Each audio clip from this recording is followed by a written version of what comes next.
Hi everyone, I'm Nicolai Tangen, the CEO of the Norwegian Sovereign Wealth Fund, and today I'm thrilled to welcome Dan Pink, who has written 7 New York Times bestsellers. He's done groundbreaking work on the power of regret, work, creativity, behaviors, and so on. And so today we'll talk mainly about regret, drive, and timing, like when. Okay. So welcome, Dan. Thank you. Great to be here. Yeah, great.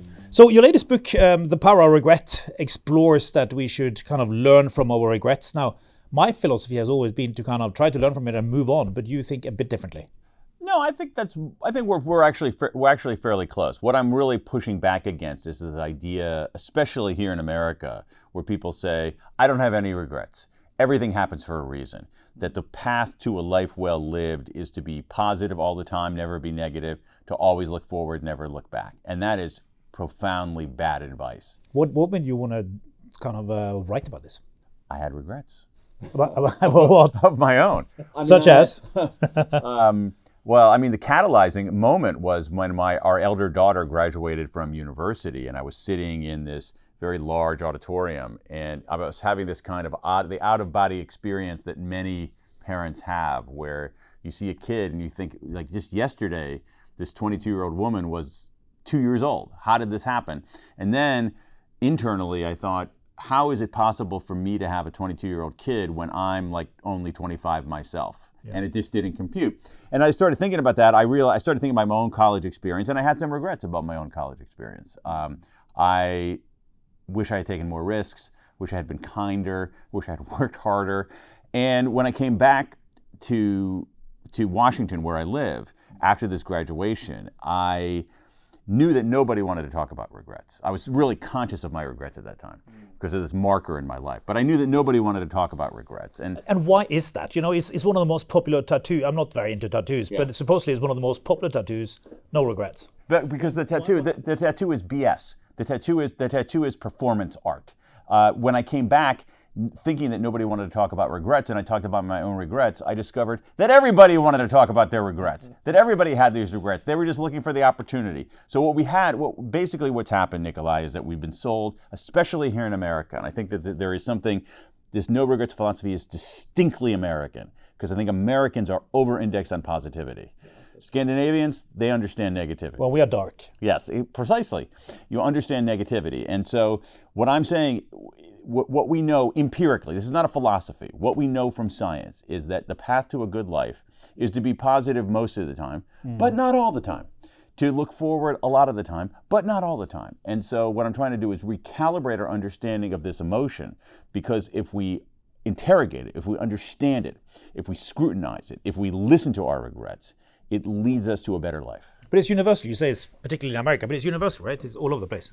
Regret itself is universal. Yeah. Absolutely. Yeah. The response to regret, there's no regrets all positive all the time, is uniquely American. But regret is one of the most common emotions that human beings have, regardless of your nationality. In particular, investors, I think, right? We regret all kind of things we did and the things we didn't do. And yeah, so that's interesting. You have something called counterfactual thinking. What is that? Yeah, well, counterfactual thinking is one of the great superpowers of our brains, and it underlies our ability to experience regret. It's when we go look backward in time and imagine a scenario that runs counter to the actual facts.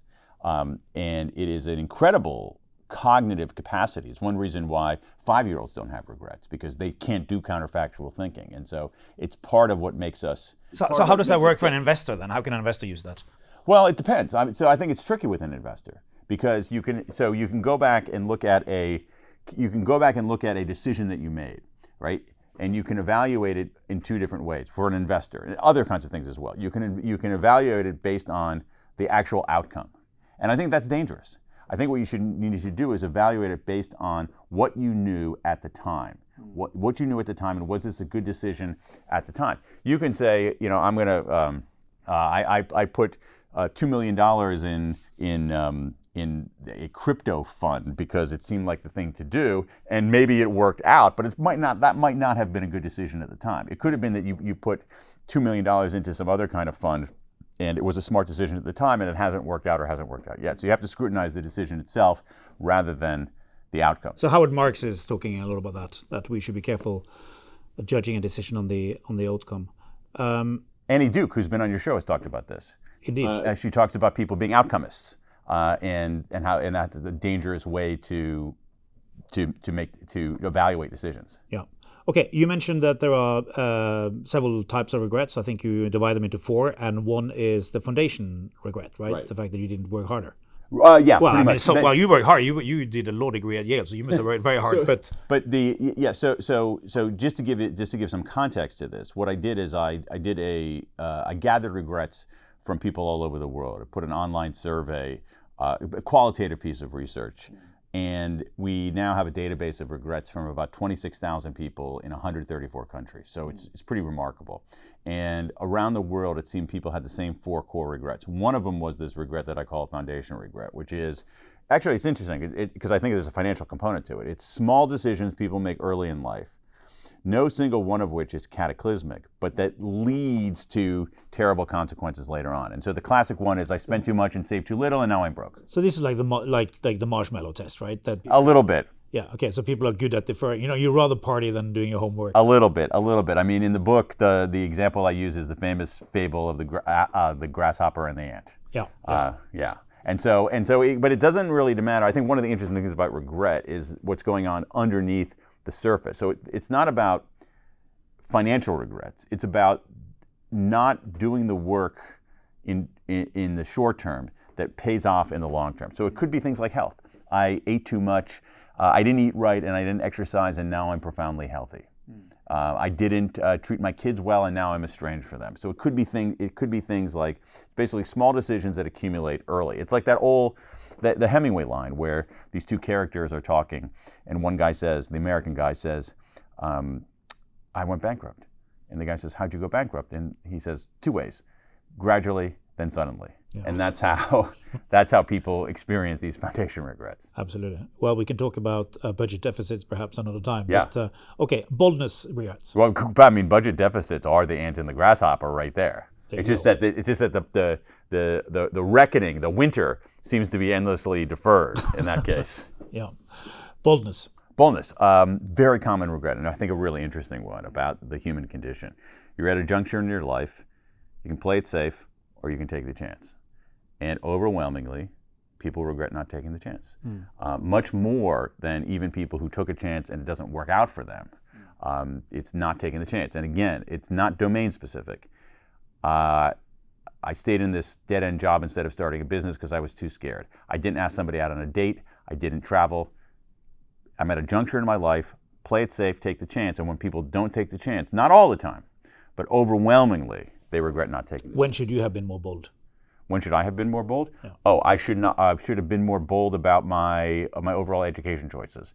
Going to law school was a quintessential act of timidity, not boldness. What I should have done is followed what I was really interested in, and today I don't know what I would be, but I would not have taken that detour into law school. That's one example. I think about it even now in my professional life, like literally. Is there a gender difference when it comes to bold? Interesting. It's unclear. That's an interesting question. It's unclear. I did another piece of quantitative research where of an American sample looking for gender differences, and there weren't that many. There is some research on, it's my most popular footnote I've ever written in this book. It's on sexual regrets. And essentially what it comes down to your point, is that men tend to regret the people they didn't sleep with, and women tend to regret the people they did sleep with. So it seems like there might be a difference in boldness regrets based on gender, but I don't have enough data to say that with any certainty. No. What about leadership? So it's interesting, we've had a lot of CEOs on this podcast, and several of them say they have no boldness. They have no fear gene. What do you mean? Well, they're never. Oh, fear. Oh, yeah, no fear gene. You know what? Fear is a valuable emotion to have. Again, you don't want to over-index on fear, but you want to have a little bit. It's like all these emotions. You want to have. Here you go. Like there's a portfolio theory of emotions. You realize it's like you want to have more positive emotions than negative emotions, but you don't want to have a portfolio that's only positive emotions. Come on. You want investors to have a little fear. No, totally. You know what I mean? So if you have a no fear gene, you're probably. My hunch is that in general, the no fear gene has been not completely edited out of the population, but has been diminished because people with no fear aren't around to pass on their genes. You want a little fear. You want a little fear. Just as you want a little regret, you want a little sadness, you want a little grief. You want, in your portfolio of emotions, you want some of this stuff that is unpleasant. Yeah. What about moral, kind of the goodness side of things? You're at a juncture in your life, you can do the right thing, you can do the wrong thing, and I have found, in my 26,000 people, overwhelmingly, when people do the wrong thing, most of us, most of the time, regret it. We still do it, but a lot of us regret it because I think generally most of us are good and want to be good and feel crappy when we're not good. Connection. About relationships, not only romantic relationships, just relationships that were intact, should have been intact, they come apart, you want to reach out, you don't, and then you regret it. And what's interesting about a lot of these relationships is the way that a lot of relationships come apart, and this full spectrum of relationships, not only romantic relationships, but relationships with friends, with siblings, with parents, is that it's undramatic. They drift apart. They don't, sometimes they do that, but in many cases they drift apart. This person wants to reach out. They say, oh man, I haven't talked to Nicolai for like 5 years. It's going to be really awkward if I reach out and he's not going to care. So but it's often a reason why you drift apart, right? You come back to your reunion, your 30-year reunion or whatever, and you think it's going to be great fun, and then pretty quickly you understand why you don't meet up every day. In some cases, yes. So the thing is, like, you don't have regrets about that. You don't have a regret about relationships that drifted apart and you don't care about. If you drift apart from someone, and you say, "Oh, I haven't talked to Fred for 30 years. I don't care one bit." That's not a regret. No. That might be a wise decision. But there are many instances in our lives, particularly with friendships, where we do regret drifting apart. And I have several people in the book who, based on even my interviews with them, started changing the story by like reaching out to people whom they hadn't reached out to before. Now, you say you should tell people about your regrets, right? Yeah. Why? A couple of reasons. Number one, it's an unburdening of sorts. That there's some evidence that when it's sort of a lifting of the weight of your shoulders. But I think there's a more important reason than simply the unburdening, and it's this. There's a sense-making function. We have a lot of evidence about this. When people write about their regrets or talk about their regrets, there's a transformation that occurs. Regret, like all negative emotions, is blobby. It's amorphous. It's vaporous. When we write about them or talk about them, we convert that vapor into words which are concrete, and those are less menacing. And we can scrutinize them, we can analyze them, we can interrogate them. So I think there's a very strong argument for doing that. What's more, you mentioned leadership before. We make a forecasting error sometimes when we say if we talk about our mistakes or our vulnerabilities, people will think less of us. And in many cases, not all, but in many cases, they actually think more of us. Yeah. They admire our candor, they admire our courage. Well, nobody likes perfect people. That's true too. I mean, that's a more parsimonious explanation. Why do we try to be perfect when nobody likes us if we're perfect? Because we're making a forecasting error. I mean, truly, it's like, human beings are awash in all kinds of predictive errors about. First of all, they make the biggest error is that they think people are watching them and care about them much more than is reality. Nobody's watching you. People only care about themselves. Yeah, that is one of my most profound, forget about writing or research, as a lived experience, that is one of the most transformative things that ever happened to me is when probably in my late 20s, early 30s, I basically stopped caring about what other people thought of me because I discovered that they weren't thinking about me. They were thinking about themselves. What are the implications of that finding? The fact that nobody really thinks about us. We should do what we think is the right thing to do, what moves us, what we care about. And not construct our lives around what other people, how other people are going to evaluate us. And so I think that it leads to greater boldness. I think it can lead to greater authenticity. I think it can lead at the individual level to greater happiness. There are a lot of people there is some sort of latent evidence in some of the regret research that a regret that people have is leading someone else's life rather than leading their own life. Okay, I love it. So to the listeners, just don't think about what people think. Just do what the heck you want. Again, a little bit. Again, the world is not binary, Nicolai. You want to think about. You want to care at some level about what people think, but you don't want to over-index on that. But I think it's important to figure, it's a lifelong quest. It's not like I figured it out at age 60.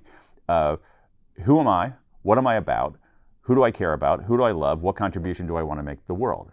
It's not like God or Darwin delivers that answer to you in a little box. It's something that you spend your life moving toward. Yeah.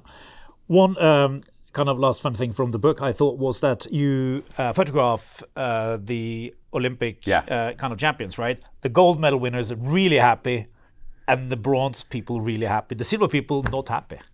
What's that about? Well, it's interesting. This is a really interesting piece of you have a background in social psychology. This is one of those very provocative findings in social psychology that has been replicated multiple times. So it goes back to counterfactual thinking.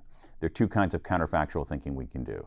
We can do a downward counterfactual and an upward counterfactual. All right? An upward counterfactual is when we imagine how things could have been better.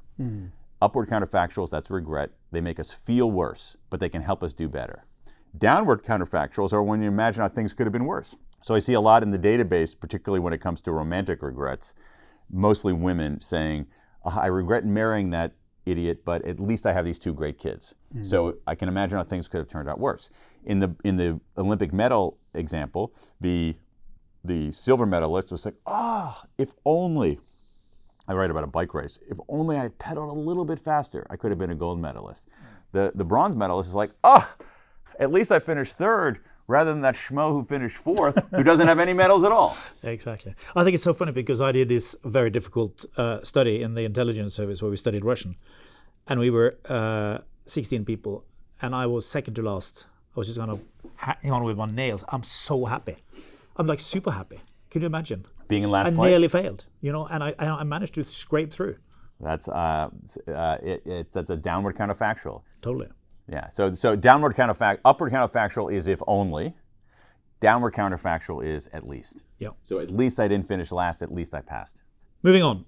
Next book, Drive: The Surprising Truth About What Motivates Us. And you talk about the importance of autonomy, mastery, and purpose. Tell me about it. Should we start with mastery? Masteries are, the reason these things are valuable is that we have once again overstated the efficacy of a certain kind of reward, what I call an if-then reward. If you do this, then you get that.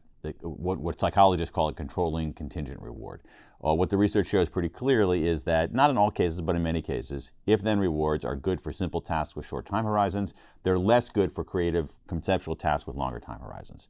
And so what you're better off doing is creating a reward system that's focused less on the narrow reward and more on these other elements of your work life. So one is mastery. Mastery is our desire to get better at things, to improve, to grow. There's some fascinating research from Teresa Mobile at Harvard Business School showing that the single biggest day-to-day motivator on the job is making progress in meaningful work. This is why people play musical instruments on the weekend, is why they do sports on the weekend, is why they have hobbies. It's why even people who are seasoned professionals and have every kind of extrinsic reward they could possibly imagine, they still want to do a little bit better. They still want to try something else.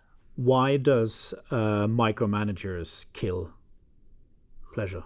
Well, that has to do more with autonomy than with mastery. But micromanagement can be a barrier to mastery. But here's the thing: part of this goes to what you believe about human beings.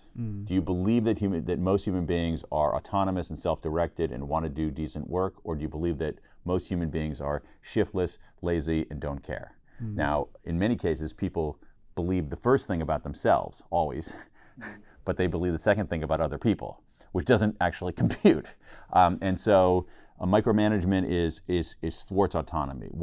A basic need that we have is to be self-directed, to have some amount of sovereignty, some amount of control over what we do, how we do it, when we do it, where we do it. And micromanagement kills that. And what we want are people. I'm surprised this word hasn't taken off because somebody used it in an interview with me.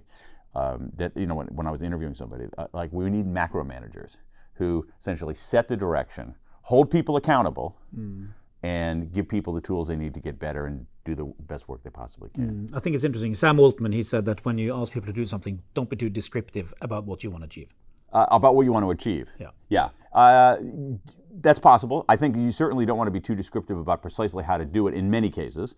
Yeah. And what you want, because what you could be doing, it's an interesting insight, because sometimes when you say, here's what I want to achieve, the people doing it might actually have a higher level of achievement in mind when you're less directive. So the way to understand autonomy is to understand its opposite. This is actually, to me, a thinking tool that I use all the time. So you take something like autonomy. Autonomy is not something like, a glass or a pen or anything like that. It's not concrete. It's not something that you can picture. And we sometimes have a harder time getting our minds around that. So a tool that I use to think about those kinds of things is to imagine what's the opposite. And the opposite of autonomy is control. And I'm convinced that human beings have only two reactions to control. They comply or they defy. And I think if you're running an organization, if you're teaching kids in school, if you're coaching a team, you don't want people perfectly compliant, and you certainly want people who are defiant. You want them engaged, and the way that people engage is through self-direction. The way that you engage is through self-direction. The way that I engage is through self-direction. The way that everybody watching or listening to this engages is by having some sovereignty over themselves, by having some direction over their own lives. Well, if you control, after 5 years, you got the wrong people left in the firm, right? That's a great point, because everybody else exits. So what you have is you have an army of compliant people. Yeah, terrible. Now, you talk about task, time, technique, and team. Yeah. What is that? The 4 T's. Those are the dimensions of work that people seem to want some autonomy over. So time is, I want to be able to come in when I want, more or less. This is one reason why in professional services, the billable hour is absolutely destructive of autonomy, and we have some interesting research that it's destructive of well-being. Task is, I want some control over what I do. Team is, I want some control over who I work with. And technique is, I want some control over how I do what I do. And those are going to vary based on the task. So for instance, you don't want a brain surgeon to have a surgery team doing brain surgery to have, 100% autonomy over technique. Hey, today we're going to try something new in our brain surgery. That's probably not a good idea. But what are the implications for bonuses, for instance, in the financial sector? Right, we got some bonuses. Yeah. It depends. It's actually tricky. It's actually trickier than people on either side of it. There's some ideology on both sides. There's ideology among some people saying bonuses are dehumanizing. They are overly controlling. There are other side that says bonuses are the only way people will do things. It depends. I think that the optimal compensation structure is, first of all, hire great people, pay them a healthy base salary, and then offer bonuses based on simple, straightforward criteria that are hard to game. One of the things you see about bonuses, particularly in less in financial services, but in other kinds of areas, is that the compensation schemes are so incredibly complex about what you're rewarding and how much that you basically need an entire administrative apparatus to run the bonus scheme, and then basically a judicial arm to litigate the disputes within that. In financial services, or just like investing, if your portfolio goes up, you deserve a piece of the action. If you're working at a company and you're a big contributor and the company makes a greater profit, you deserve some of that profit. There's no question about that. So simple, not high stakes, and connected to measures that matter. You argue that the school system is a bit screwed. Yeah, I don't know if I use that precise language. No, but you've talked about kind of performance goals versus learning goals. Oh, heck yeah, of course. It depends on where in the world you are. I don't think it's true everywhere. In the United States, it's particularly in certain elite corners of the United States, it's basically all performance goals. Performance goals is getting an A on the test. Learning goals is mastering the material. And believe me, you can get an A on a test without mastering the material. I'm a case in point. When I was in school, I was very compliant. I was very good at performance goals. It's why I got an A on basically on every single test in 6 years of French in school and can't speak French. Oh, bonjour. Bonjour. Ça va? How do you screen for these things when you interview people, when you hire them? Interesting question. I don't know, because in general, we're pretty bad at hiring across the board. Forget about these criteria. In general, we don't hire. We're still doing, for instance, unstructured job interviews when there's no evidence those have any predictive value. And so I'm not sure how you screen for it. I think that the way you screen for it would be to look at past performance and give people sample assignments on how good they are. I mean, I think that's one of what we see in some of the research on interviewing is that structured interviews, which are boring for the interviewers, and giving people test assignments that match what they're actually going to do on the job have some predictive value, and I would probably just go with those. And chances are the people who do well on those are people who have a propensity for a sense of autonomy, for a sense of mastery, and for some sense of purpose. Do CEOs have stronger drives than others? I don't know. I mean, it probably depends on the CEO. If you pressed me to the wall and said, and I had to offer a yes/no answer to that, I would say no. I just think CEOs could be CEOs not because they have a stronger drive, because they're wilier, they're better at politics, they're tall, they're male, they're more conformist. So that could be why they're CEOs too, rather they have some kind of innate drive that separates them from the great unwashed who aren't CEOs. So when you look at the cohort of CEOs, what do you think? It depends. I mean, it's varied. I think there's a big difference between a CEO who comes up through the ranks and a CEO who is a founder. First of all, I think those are two. They both have the same name, CEO, but I think that they're different species. In what ways? Just in the terms of the skills they had to use to get to where they are, and at some level their approach to their just the skills. I guess to simplify that, I just think the skills that you need to become a CEO of a publicly held company that you've worked at for 35 years, and to become the CEO of a venture-funded startup that has a new idea or new technology. Those are those are different skills. There's some overlap, but those are different skills. And I think that different people are attracted to those kinds of things. Absolutely. Now, how does personal energy levels come into play here? Interesting. I'm not sure. What is energy? I don't know. It can neither be created nor destroyed, I guess, is what the physicists would tell us. It's an interesting question, and I don't know enough about it. I wonder if it is a metaphor for something else. It's possible that it's a metaphor for different notions of intelligence.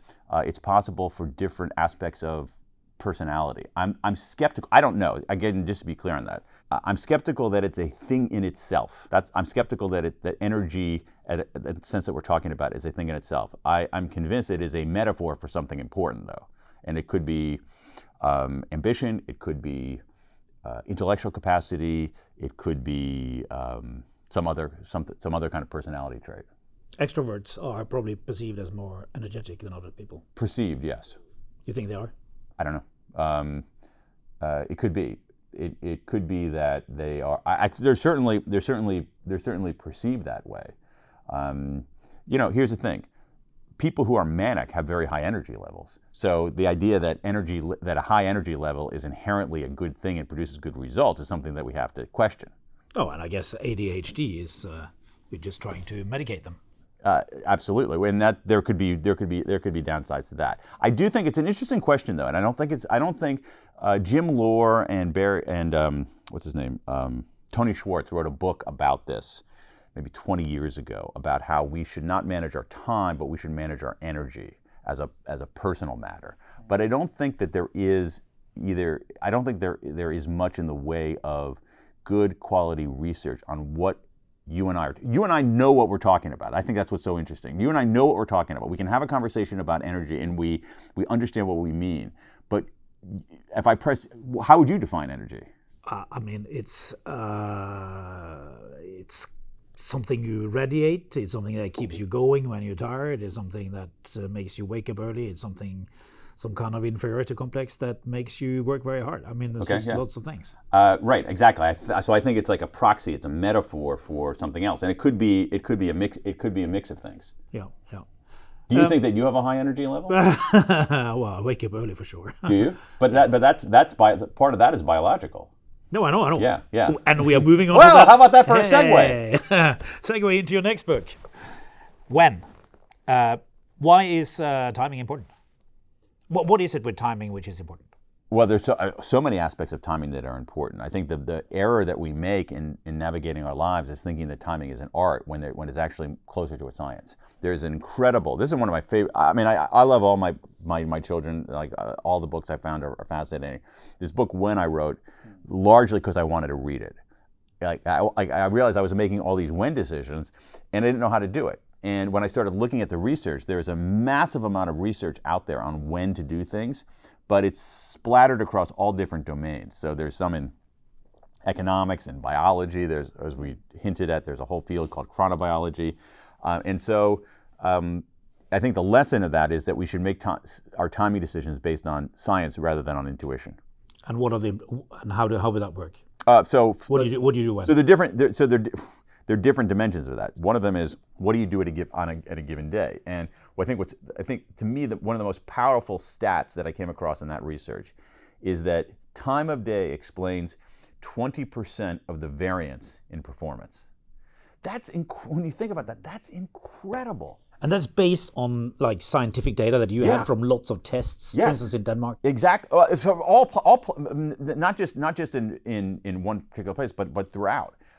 Many studies showing that time of day explains 20% of the variance. Now, if you think about that, let's just unpack that for a second, because it's even saying it's like, wow, God, that's kind of incredible. Yeah. When we think about what explains variance in performance, some of it is energy, perhaps. Some of it is ambition. Some of it is social advantage. Some of it is innate intelligence. Innate intelligence, social advantage, those are hard. If there's deficit, that's hard to remedy. Time of day, that's really easy to remedy. So I think there's a lot of power in all of that. So what it suggests is that there are, in general, guidelines for what sorts of tasks to do at different times of day, based in part on the task and based in part on the chronotype. Chronotype is, do you wake up early and go to sleep early naturally? Do you wake up late and go to sleep late? Or are you somewhere in between?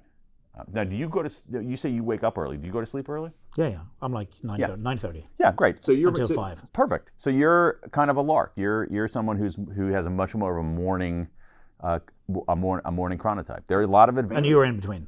I'm in between. Yeah. There are a lot of. I'm not a night owl. I'm not an early morning person, and that's what most people are. Most people are kind of in the middle. There's a lot of advantages to that. So how do you structure the day? So you should do what in the morning? Okay. So for the 80% of us who are not night owls, now we have an outlier here. The people who are the opposite of you, who naturally wake up late and go to sleep late, who we think are lazy and the nightclubbers. Exactly. We think that those people are dilettantes and not serious. They just have a different chronotype. Many of them just have a different chronotype. Let's take the 80% of us who are either like you or like me. Here's what you should do. Early in the day, that's when we should do our analytic work. And analytic work is work that requires heads down, focus, and attention. Writing is a good example of that. Analyzing data, figuring out a strategy, something that requires heads down focus. The reason for that is that during this peak period that we have, mostly early in the day for most of us, we're more vigilant. We're able to bat away distractions. So do your analytic work early in the day. The middle of the day, early afternoon, mid-afternoon, it's generally a terrible time of day.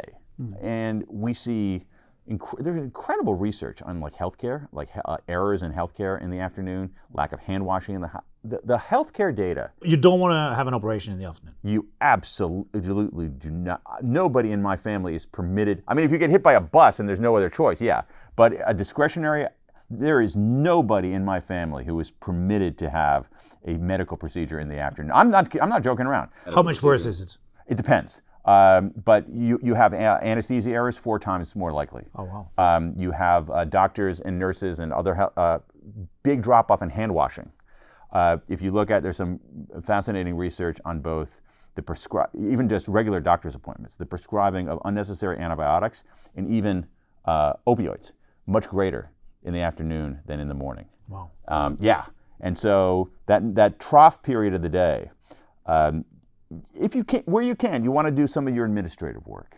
And then in the evening, what do you do? Well, later in the day, it's kind of interesting. So what you have is you move through the day, basically your mood moves through the day, sort of a peak, a trough, and a recovery.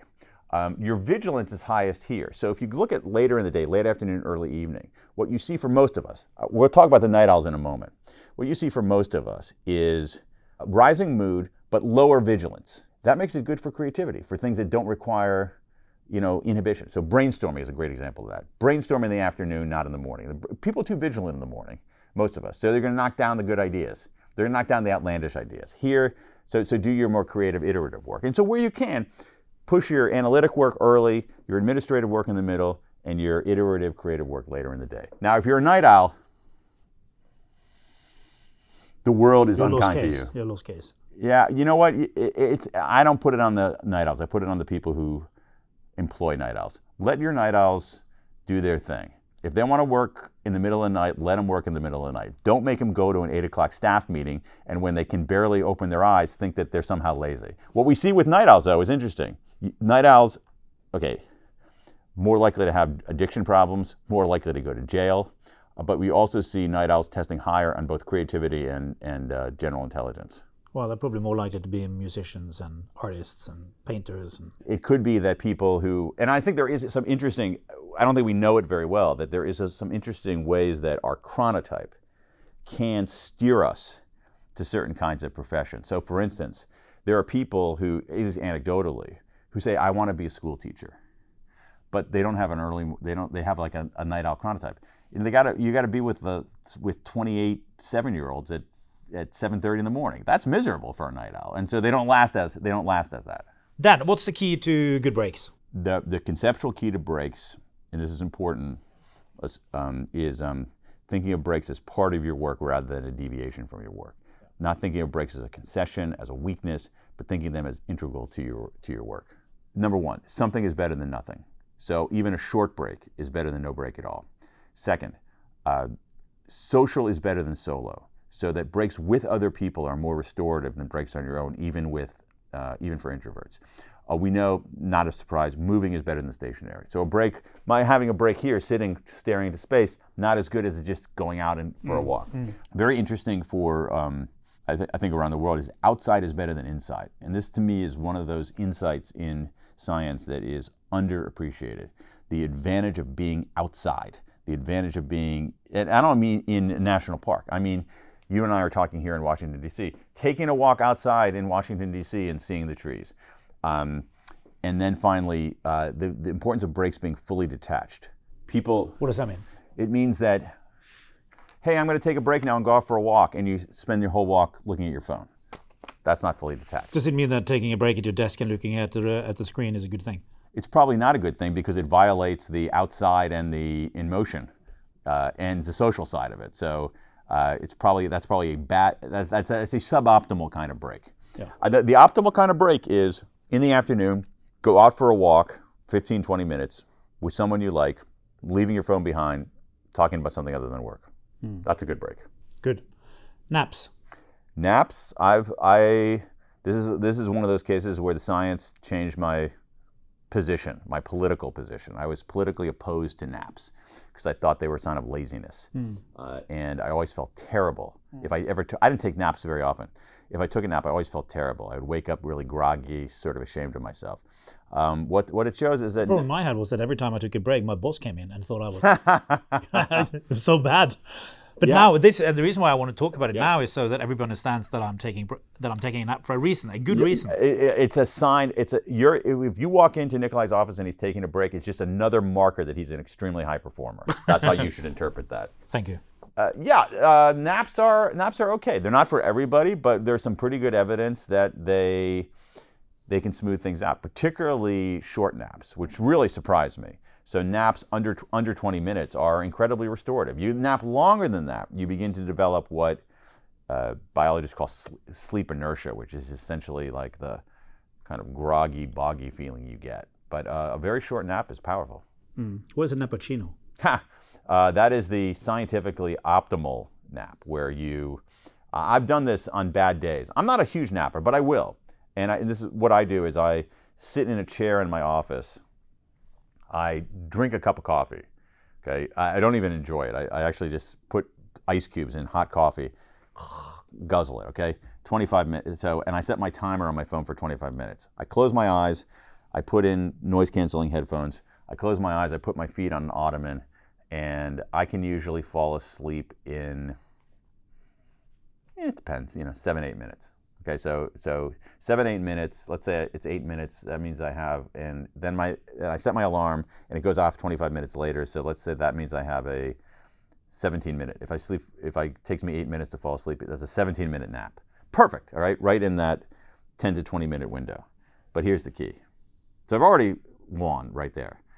But it takes about 25 minutes for caffeine to enter your bloodstream, and so when I wake up, not only do I have the restorative power of the nap, but I have the added caffeine. Dan, two things at the end here. First thing, how do you get a pay rise? There are all kinds of ways. One of them, what we know from economics, is switch jobs. Quit your job and get a new job, and on average, you get a hike in salary.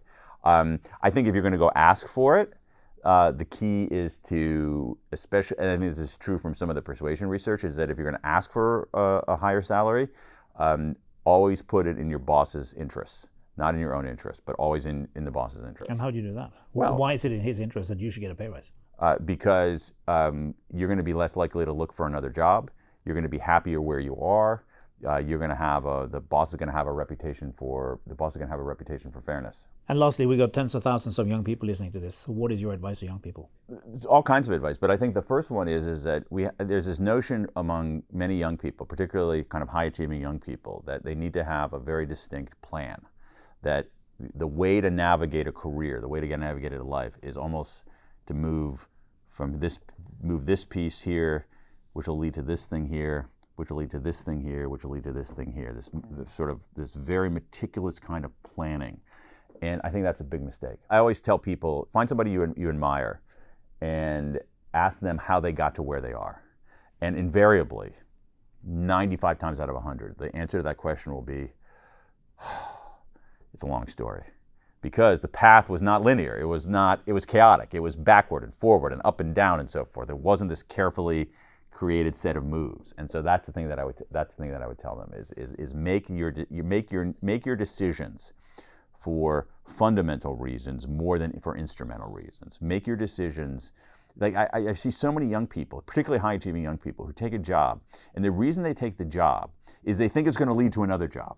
And when in fact, you have no idea what it's going to lead to. Mm-hmm. And do you enjoy the job? Are you contributing in the job? Is it a good use of your skills and your talents? That's the thing. Are you working with great people? And you do that, you're better off with the uncertainty of not knowing what's next than you are with the false certainty of saying, this job will lead to that job, and this job will lead to that job. It doesn't work that way.